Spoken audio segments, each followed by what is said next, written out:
Hello, this is Andrew Shea, and this is my featured digital library of the week. For this assignment, I chose to cover the Romain de la Rose Digital Library, which you can see on the screen behind. Um, the purpose of the museum was to create a digital library of all manuscripts containing the 13th century poem Roman de la Rose, which is a old French love poem from the 13th century. Um, because manuscripts were, of course, copied by hand in that era, there can be a large variance in the variety of different manuscripts that were produced to cover that were ostensibly of the same exact work. And this library serves to catalog those differences in a way that highlights this.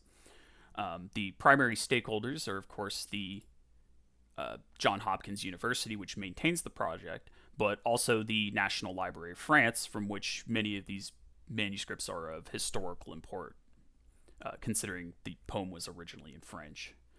Um, However, they also, of course, maintain close partnerships with a variety of universities, museums, and other libraries, and including the Library of Congress itself. Naturally, the library is primarily designed to cater towards individuals from organizations of this stripe, academic, scholarly organizations, because the it's designed to be a learning resource to highlight the differences between these manuscripts. The library itself is housed within the Sheridan Libraries of Johns Hopkins itself, as you can tell by the layout of the primary main page of the website of the library itself is very similar to the actual library's layout as well. The content of the library is mostly in directly in manuscripts, individual pages sorted by the manuscript that they originate from, which are tracked by the location that they were originated in, if known, and of course the date that they were transcribed in, if known. Um, or well, serialized date that they believe these manuscripts to be from, because not many of these are date scripted as is or copyrighted as we would use to use the modern parlance.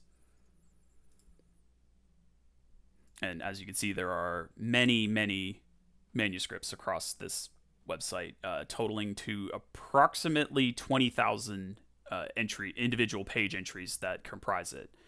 As you can see, this is a tile of a single manuscript laid out, and all manuscripts are, of course, taken as digital photographs of the actual pages themselves, which offer a great deal of detail that lets you zoom in, view, and manipulate it for whatever purpose you want to use it for. They're quite beautiful manuscripts in many cases.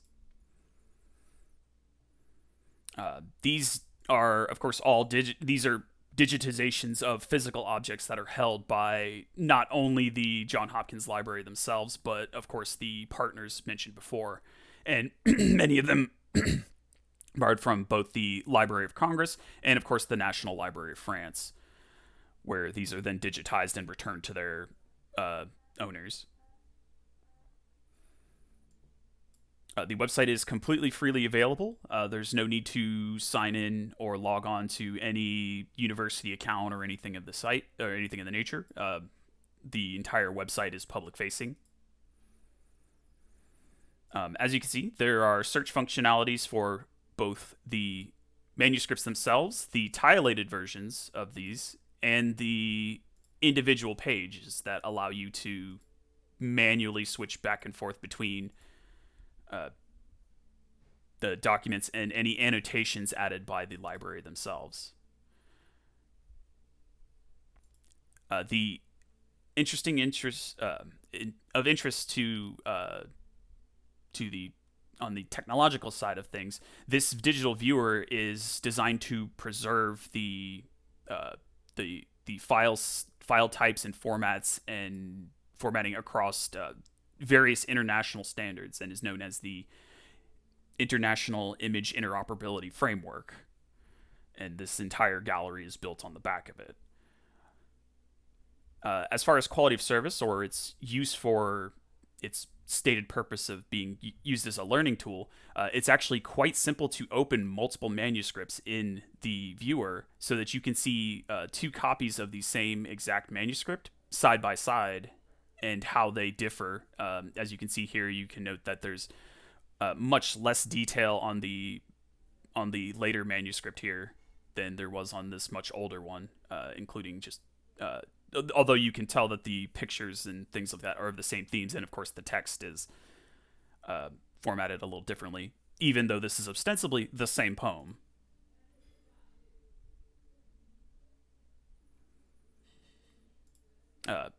Should they decide to expand the scope of the library, it would be very easy to keep these collections more or less separate so that they can be easily compared like this.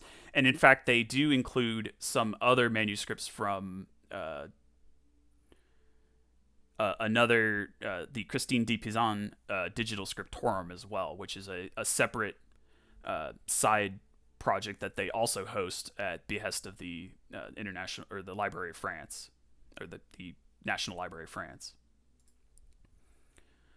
As you can tell, this is a project that's quite limited in its scope, but its quality is uh, absolutely excellent. Every single page in the library is taken to this standard, completely readable, zoom, very little loss of quality on zooming in, and things of that nature. So, should they wish to include other historical manuscripts, whatever theme they might decide on, they can easily expand this framework, especially given that it's built on such a flexible and interoperable system. That concludes my review of the Roman de la Rose Digital Library, and I look forward to your questions and feedback. Thank you.